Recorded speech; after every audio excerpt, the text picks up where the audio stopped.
দেও আমার। আর তুই তোরে কেন চুষা মারে? তোমাকে আমি কোথায় ডেকে আনছি দেখ। তোরে না মামলা তুলবি না তুই কস? তোরে না মামলা তুলবি না তুই?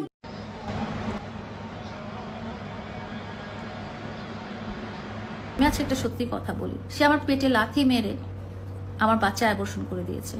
কই, আমি তো সেটার এগেইনস্টে কিছু নেই নাই। মাথায় আমার 12 লাখ টাকা দিয়ে একটা গাড়ি কিনে দিচ্ছে, তখনই তো আমি ইমপ্রেস। ও মাই গড, এত টাকা দিয়ে গাড়ি কিনে দিচ্ছে আমাকে, কত সুন্দর ভালো বন্ধু। আমাকে এমনও বলছে সারা জীবন আমি তোমার ভালো বন্ধু হয়ে থাকবো, আমার সাথে কোনো ধরনের তোমার কমিটমেন্ট দরকার নেই, এটা নেই সেটা নেই, তুমি আমার সাথে ভালোভাবে থাকবা, এতটুকুই। আমিও ঠিক আছে, আমি মেনে গেছি ছোটবেলা, হ্যাঁ হ্যাঁ ঠিক আছে লালা তুমি যা বলছো তাই।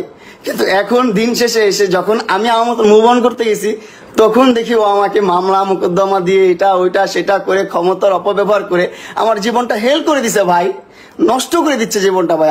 আমার জীবনটা নষ্ট করে দিচ্ছে কেন ভাই? আমি পান্তা ভাত খেয়ে থাকলো, বস্তিতে থাকলো, রাস্তায় থাকলো, অনেক সুখে থাকতাম ভাই, অনেক ভালো থাকতাম ভাই। এরকম প্যারা নিয়ে থাকতাম না ভাই, আমি বহুত কষ্টে আছি ভাই, বহুত যন্ত্রণায় আছি ভাই। ও সোশ্যাল মিডিয়াতে এসে বলছে, কিন্তু আপনারা দেখছেন যেখানে বলছে যে আমি প্রত্যেকটা মামলা তুলে নিব, ওর সাথে এখন ভালো সম্পর্ক বজায় রাখবো। এখন আবার একটা মেয়ের সাথে আমার মোবাইলে মেয়েদের সাথে কেন ভিডিও দেখছে, আমি মেয়েদের সাথে কেন ঘুরি, আমি কেন এখানে যাই সেখানে যাই, আমি মেয়েদেরকে কেন আমার BMW চালাইতে দেই, সেইগুলো নিয়ে তার সমস্যা। কেন সমস্যা হবে তার ভাই? কেন সমস্যা হবে তার জন্য কি আমি আমার লাইফটা লিড করবো না? তার জন্য কি আমি ঘুরবো না? তার জন্য কি আমি প্রেম করবো না? তার জন্য কি আমি বিয়ে করবো না? জীবনে কিচ্ছুই করতে পারবো না। সে তো 2টা বিয়ে অলরেডি করে ফেলছে ভাই, 2টা বিয়ে করছে অলরেডি ভাই, অলরেডি 2টা বিয়ে করছে এবং 2টা সংসার থেকে ডিভোর্স হয়েছে। তার 2টা সংসার থেকে সে করতে পারে নাই। কেন করতে পারে নাই? তার আচার আচরণের কারণে, তার ব্যবহারের কারণে সে সংসার করতে পারে নাই। আর ওইসব মেয়েদের কথা আমি কি বলবো, যারা জানে যে এই মেয়েটার সাথে মামুনের একটা সম্পর্ক আছে, সেটা জানার পরও তোমরা যখন এই লোকটার সাথে দৈহিক সম্পর্ক করো, একজন না একসাথে 3, 4 জন 5 জন, যেটা আপনারা নিজেরা দেখেছেন তার বাসার বেডরুমের ভিতরে হয়েছে, তো সেই সব মেয়েদেরকে তো আমার বলার কিছু নাই। তারা আমাকে হুমকি দিচ্ছে যে তারা সুইসাইড করবে। ভাই, তোমরা কাজটা করতে পেরেছো, ছবিও তুলে দেখতে পেরেছো, ভিডিও করে ফেলতে পেরেছো, আর আমি দোষটাকে দোষ বলতে পারবো না? আজকে যে টপিক এবং মানুষটা নিয়ে আমি কথা বলবো, এই টপিক এবং এই মানুষটা নিয়ে আমি আর জীবনে কখনোই কথা বলতে চাই না, এবং আমি আপনাদেরকে সবসময় অনুরোধ করব, সবিনয় অনুরোধ করব, এবং মানুষটা নিয়ে আমি কথা বলবো, এই টপিক এবং এই মানুষটা নিয়ে আমি আর জীবনে কখনোই কথা বলতে চাই না, এবং আমি আপনাদেরকে সবসময় অনুরোধ করব, সবিনয় অনুরোধ করব, আপনারাও কখনো তার ব্যাপারে আমাকে কখনো কোনো প্রশ্ন করবেন না বা তার ব্যাপারে কিছু জিজ্ঞেস করবেন না। আমি সবসময় আপনারা আমাকে খারাপ চোখে দেখেছেন, সবসময় আমি ছিলাম ভিলেন রোলে।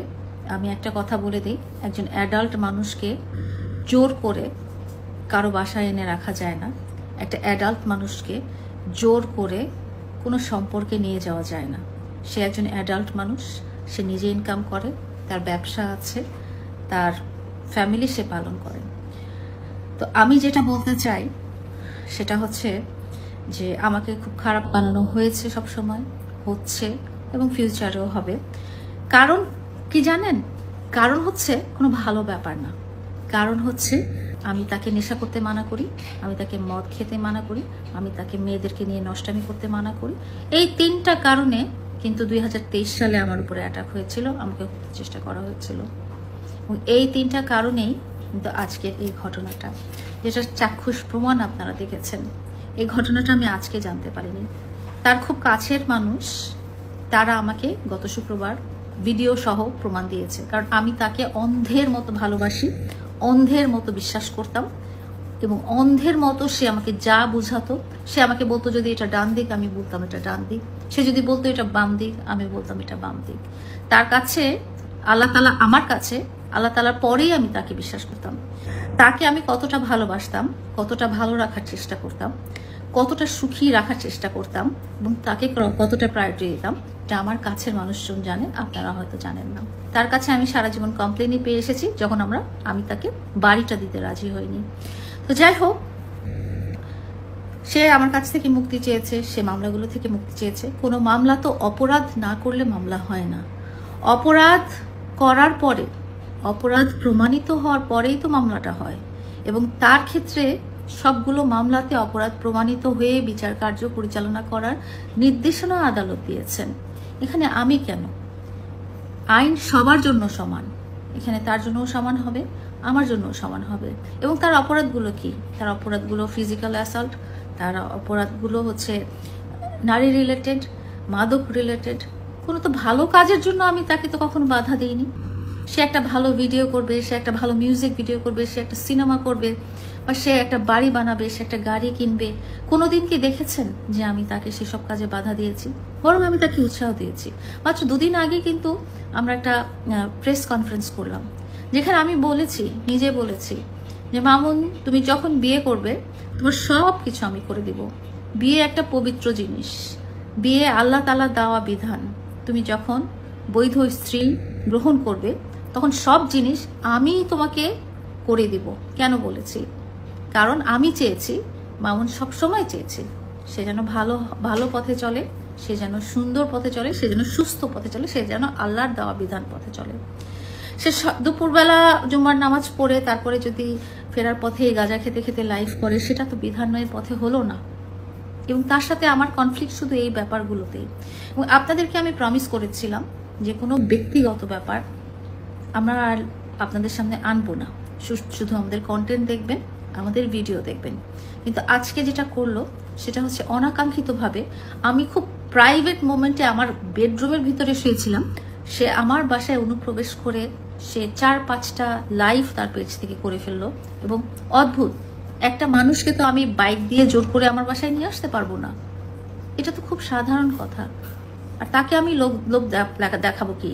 তার সাথে আমার কথা হয়েছে যে সে জানিয়েছে যে তার আমি যে শর্তগুলো দিয়েছি সে তার অপরাধ স্বীকার করে নিবে এবং সে সেই অপরাধগুলো আর কখনোই করবে না।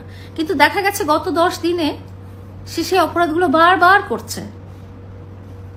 আমি তাকে বলেছি, তুমি যদি এরকমই করতে চাও, তুমি যদি জীবনটাকে দোজখী বানায় নিতে চাও, তুমি যদি জীবনটাকে জাহান্নামী বানায় নিতে চাও, তাহলে মামলা উঠবে কিভাবে? তোমার সাথে আমার শর্ত ছিল তুমি অপরাধ স্বীকার করে নেবে, 2 নম্বর তুমি সেই অপরাধ আমি ছাড়া অন্য কোনো মেয়ের সাথে করবে না।